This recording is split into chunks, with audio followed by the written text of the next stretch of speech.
Welcome back to the Sports Source. This segment brought to you by Madisonville Marine. It's 2020. Boat shows are around the corner.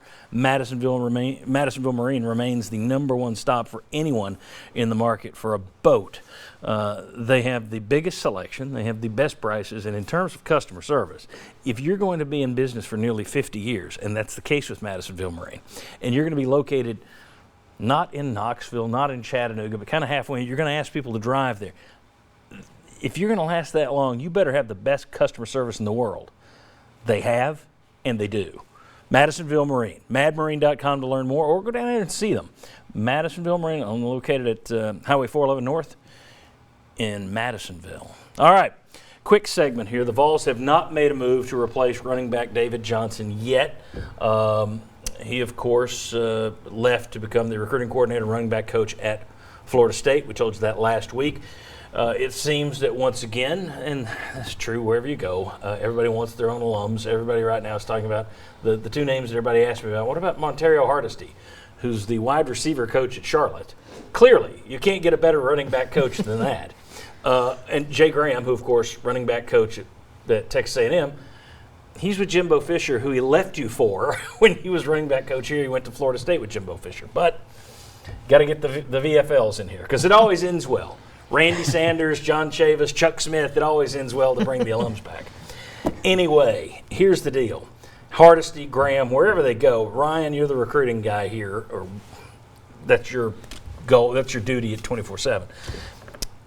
How important to find somebody that's got ties to Memphis, or do you simply just reshuffle your current staff? Because Johnson was very good at putting down roots in Memphis. He was. Now, I will say, I think it's just important to have a good recruiter there. And it's going to be key because with Lane Kiffin and some other coaches in that area, now they're going to make Memphis a priority. You need somebody who can go in there and be very active and keep Tennessee on those kids' minds. And that's the best thing David Johnson did, was just actively recruit some guys before Tennessee knew they really wanted them in some cases, kept them involved. And so if you have a good recruiter over there, regardless of whether he has previous ties to Memphis, he'll be okay. David Johnson actually didn't recruit Memphis when he was at Memphis. So only after he left did he become the main recruiter for that area for a school. So it's something you can learn once you get to Tennessee and you've got other guys on the staff to help you. It's just a matter of getting another guy on staff who can recruit. We mentioned this one last week, and it's still floating around out there in the ether, and that is that Lane Kiffin has an open invitation for T. Martin.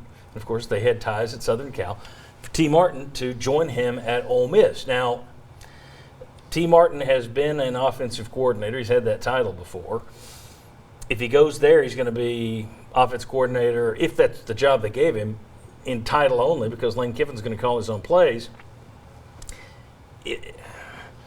Do we see this as, is this a money thing? Are we thinking this hasn't been killed yet because probably someone's wanting a raise?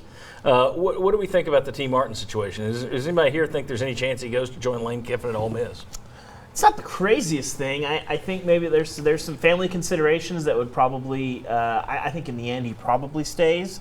But also, going from USC and Clay Helton's staff to going to Jeremy Pruitt and Tennessee's staff, there's some quality of life there that is a consideration. In Tennessee, they work these assistant coaches hard. Jeremy Pruitt's a tough guy to work for. And so I think that may be part of it. I think T ultimately stays, but I would not be shocked. And as far as running back coach too, Joe Ossovet, there'd be some huge continuation there. He's an off-field coach, but he was really, really involved with the running backs, and they might just move him up there. But Tennessee, there might be some more openings post signing day. Sure. But I think if I was betting, I think T ends up staying, and I think there's some family considerations that will be a huge part of that. But as far as a money grab, I'm not sure, but I think it's an interesting move. Trying to be the guy that starts things up. But he wouldn't be play caller probably.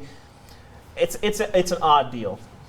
Yeah, the weird thing to me, I guess Ole Miss could offer titles to tag on, which would help you then get money. But he already has a bunch of titles at Tennessee. So you can't offer more titles at Ole Miss than at Tennessee. And there is a connection at Ole Miss with Lane Kiffin. But I think T has some connections at Tennessee as well. So, it's just it's odd. It's a pretty unexpected deal. Does any other school come into play? That would just be another question, I guess.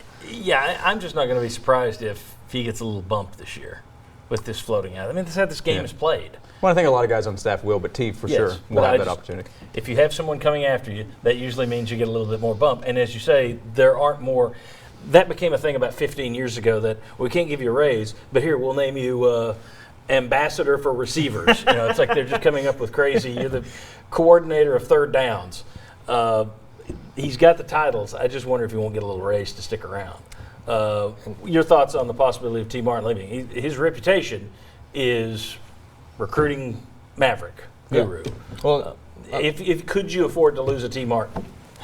You could replace him with someone maybe of similar value, but it's tough to find guys like that with ties to your university. So there is a lot of value in having a guy like that. But like to David's point, there are reasons for him to consider it. But at the end of the day, I think without that chance to call plays, I'll be surprised if he leaves Tennessee. I think that's clearly what he wants to do. So I think he ends up staying most of the time. All right, very good. And you just brought it full circle. That's why we need Montario Hardesty or Jay Brand back on the staff. The EFLs. All right. When we come back, will all the positive news with all the transfers, will that carry over into signing day? We'll talk about the Vols signing day, and do we expect any surprises there? It's only a couple of weeks away. Come on back. Hey, when you're away from home, catch us on Facebook Live, our YouTube channel, or on SportsSource.tv. Let's do it. This is the Sports Source.